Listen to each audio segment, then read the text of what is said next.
મિત્રો, અર્જુન 5 દિવસ માટે મારે ઘરે રોકાયો હતો. આ 5 દિવસમાં તેમણે મારી હાલત ખરાબ કરી દીધી હતી. પછી હું બરાબર ચાલવાના પણ ક્ષણ નહોતી. આ 5 દિવસ ક્યારે વીતી ગયા એ મને ખબર પણ ના પડી હતી. મિત્રો, મારું નામ જીની છે અને મારી ઉંમર માત્ર 22 વર્ષની છે. મારા લગ્ન 4 મહિના પહેલાં જ થયા છે. પરંતુ મને હવે લાગે છે કે મારી સુંદરતા મારા માટે કોઈ કામની નથી, કારણ કે મારા પતિ અન્ય શહેરમાં નોકરી કરે છે અને લગ્ન પછી હજી સુધી ઘરે આવ્યા નથી. મારા સાસરિયામાં મારો 20 વર્ષનો દેવર, મારા સસરા અને મારી સાસુ, જેમનું 2 વર્ષ પહેલાં અવસાન થયું હતું, અને હવે બધી ઘરની જવાબદારી મારે સંભાળવાની હતી. તેથી મારા પતિએ મને સાથે ન લઈ જવાનો નિર્ણય લીધો. આ ઘરમાં મારી લાગણીઓ સમજવા માટે કોઈ ન હતું. મારું મન ભીતરથી ઉકલી રહ્યું હતું. છેલ્લા 3 મહિનાથી મારા પતિ ઘરે આવ્યા ન હતા અને મારી નજર મારા દેવર રમેશ પર ગઈ. તેની ઊંચાઈ મારી કરતાં ઓછી હતી અને તે પાતળા શરીરવાળા હતા. છતાં તેનું વ્યક્તિગત ખાસિયત કંઈક અલગ હતી.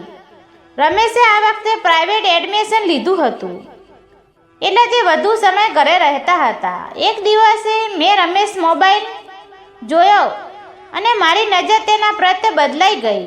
તે ઘરમાં કોઈને ન હોય તે મોબાઈલ પર વિડીયો જોયા રહ્યા હતા. અવાજ સાંભળીને જ્યારે મેં બારી તરફ જોયું ત્યારે તે ફોનમાં ઉપયોગ સાથે વ્યક્તિગત આનંદ માણતા હતા.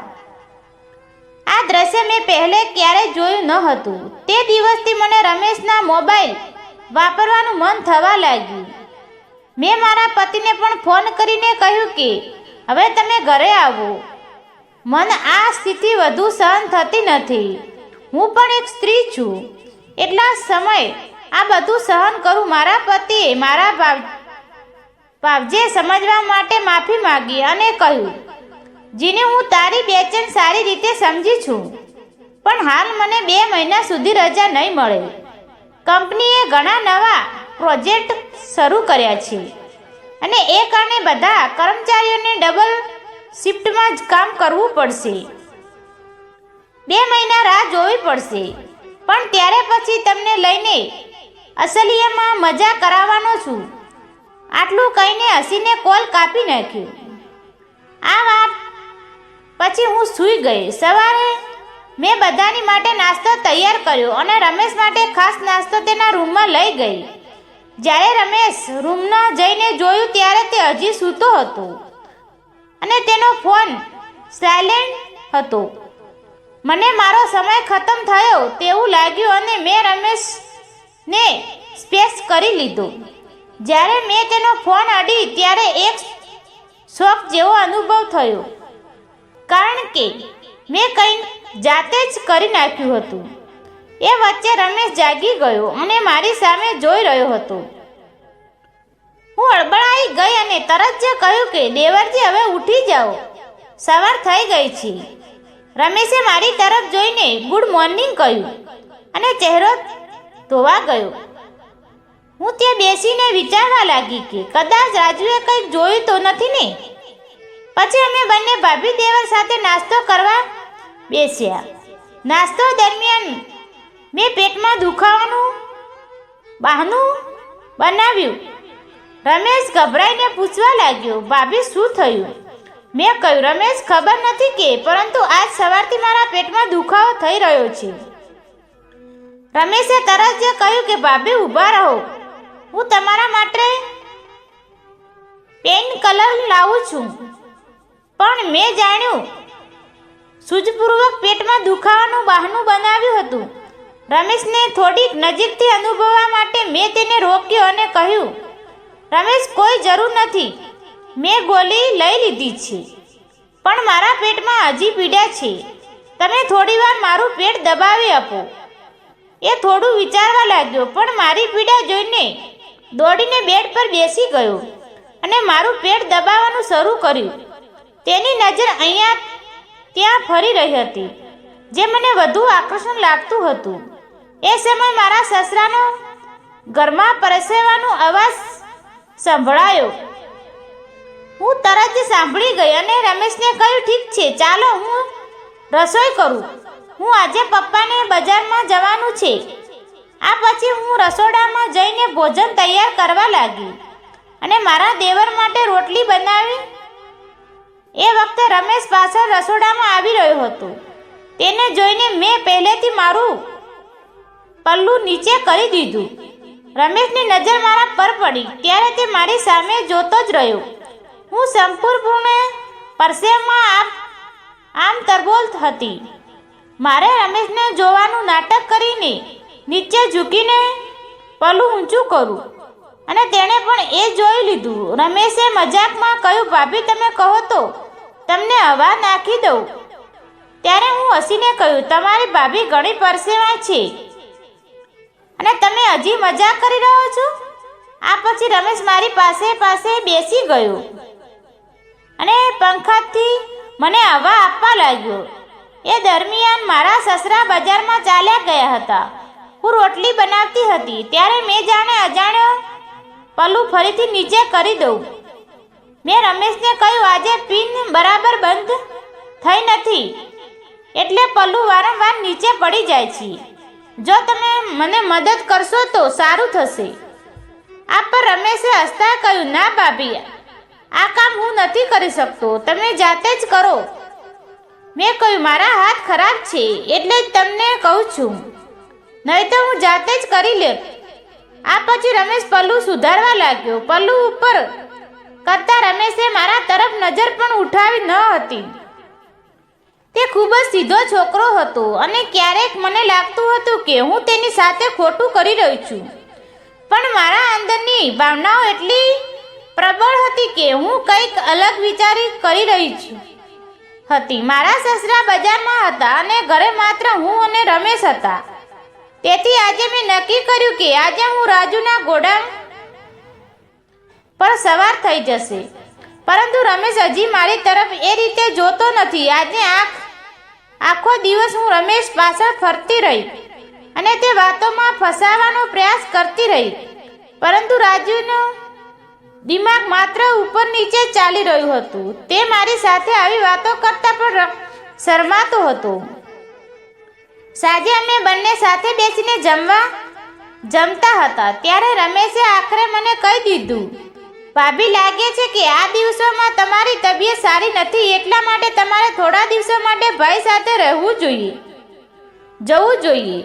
અહીં બધું સંભાળી લઈશ.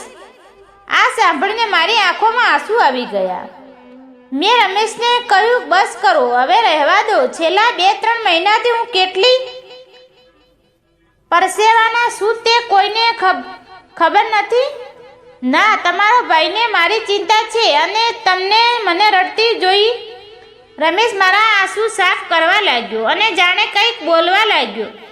હું રમેશને કહી બેઠી, મને તમારો ભાઈ દેખાય છે, તેથી જ ક્યારેક હું તમારી પાછળ ફરવા લાગી છું. પ્લીઝ ખરાબ ન માનતા. રમેશ કહેવા લાગ્યો, ભાભી, તમારી વાત મને કેમ ખરાબ લાગે? તમારા જેવી પત્ની તો નસીબવાળાને જ મળે છે. મેં રમેશને હાથ પકડીને તે રોક્યો અને પૂછ્યું, તો પછી તમે મારાથી આટલું દૂર કેમ જાઓ છો? શું હું તમને સારી નથી લાગતી? કે હું તમારી ફ્રેન્ડ જેટલી સુંદર નથી? રમેશે તરત જ કહ્યું, ના ભાભી, એવી કોઈ વાત નથી. મારી કોઈ ફ્રેન્ડ પણ નથી. મારે અહીંયાથી આગળ કંઈક કહી શકશે તે પહેલાં મેં મારું માથું તેને ખોળામાં મૂક્યું અને કહ્યું, તો મને તમારી ફ્રેન્ડ બનાવી લો ને. કેમ કે આટલી તડફાઓ છો? તમે તમારા ભાઈ જેવા જ છો. રમેશ થોડો નર્વસ થઈને કહેવા લાગ્યો, ભાભી, પણ તમે મારી ભાભી છો અને ભાભી સાથે આવું કરવું ખોટું જ છે. આજે હું ખૂબ જ ભાવુક થઈ ગઈ હતી અને મારા આંસુનો રમેશ માટે થોડા ભારે પડ્યા. તે મને સમજાવવા અને શાંત કરવા પ્રયત્ન તેની પોતાની લાગણીઓ બહાર પાડ્યા લાગ્યા. તે બોલ્યા, ભાભીજી, હું જરા તમને જોઉં છું ત્યારે મને લાગતું કે મારી શરીર પણ મારી લાગણીઓથી સાથ પ્રતિસાદ આપવા લાગે છે. તે દિવસે જ્યારે મેં તમને પરસેવાથી લથપથ જોયા હતા ત્યારે મારી અંદર કંઈક બદલાવ આવ્યો હતો. એટલું કહીને તે અચાનક ચૂપ થઈ ગયો. મેં કહ્યું, મને આગળ તો જણાવો. આજે હું તમારી પાસે બધું સાંભળવા માંગુ છું. જો તમે આ પહેલા કહ્યું હોત તો હું ક્યારથી સમજી ગઈ હોત. વાતથી હું ખુશ થઈ ગઈ. હું ઊભી થઈને પલંગ પર બેસી ગઈ અને રમેશે પૂછ્યું, બોલો, દૂધ પીશો? રમેશ હલવાસ હસીને બોલ્યો, અરે ભાભી, મેં હમણાં જ ડિનર કર્યું છે. તેના પર બપોર થઈ ગયો છે. સાંજે પીશું. હું હસીને બોલી, અરે દેવરજી, તમે તો હજી બાલક જ છો. હું તેને દૂધની વાત નથી કરતી ત્યારે રમેશનો ચહેરો લાલ થઈ ગયો અને તે શરમાઈને નીચે જોવા લાગ્યો. મેં કહ્યું કે હવે શરમાવા દેવરજી, બધું તમારે જ કરવાનું છે. ભાભી, આ મારે પહેલી વાર છે. તો હું હસવા લાગીને તે કહ્યું કે ચિંતા ના કરો, મને અને તમને બંનેને ખૂબ જ મજા આવશે. હવે જલ્દી તૈયાર થઈ જાઓ. ત્યારે અચાનક ઘરનો દરવાજો ખુલ્યો. બેલ વાગ્યો. રમેશે કહ્યું કે થોડી વાર રાહ જોઉં. ત્યારે કોણ છે? કદાચ બાપુજી આવશે. પણ હું બહાર ગઈ તો મને આશ્ચર્ય થયું કારણ કે મારા પતિ ત્યાં ઊભા હતા. મેં કહ્યું, તમે? તેણે કહ્યું, હા, મારી રસમ થઈ. હું આજે તારો પતિ શાંત પ્રગટ થયો છું.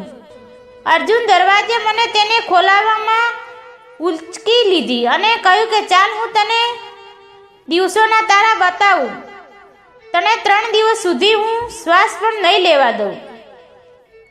મેં કહ્યું, છોડો, આવી હરકતો તો બંધ કરો અને મને નીચે ઉતારો. રમેશ આવી જશે. પણ તે મને સીધી તેના રૂમમાં લઈ ગયો. થોડા સમય પછી મેં તેના માટે ભોજન તૈયાર કર્યું અને તેથી પછી ફ્રેશ થઈને પાછા આવ્યા. રમેશ પણ તેને મળ્યા અને અમે ત્રણેય ભોજન કર્યું. મેં તેને પૂછ્યું કે તમે તો કહેતા હતા કે આગામી 2 મહિના સુધી તમને રજા નહીં મળે, તો પછી કેવી રીતે આવ્યા?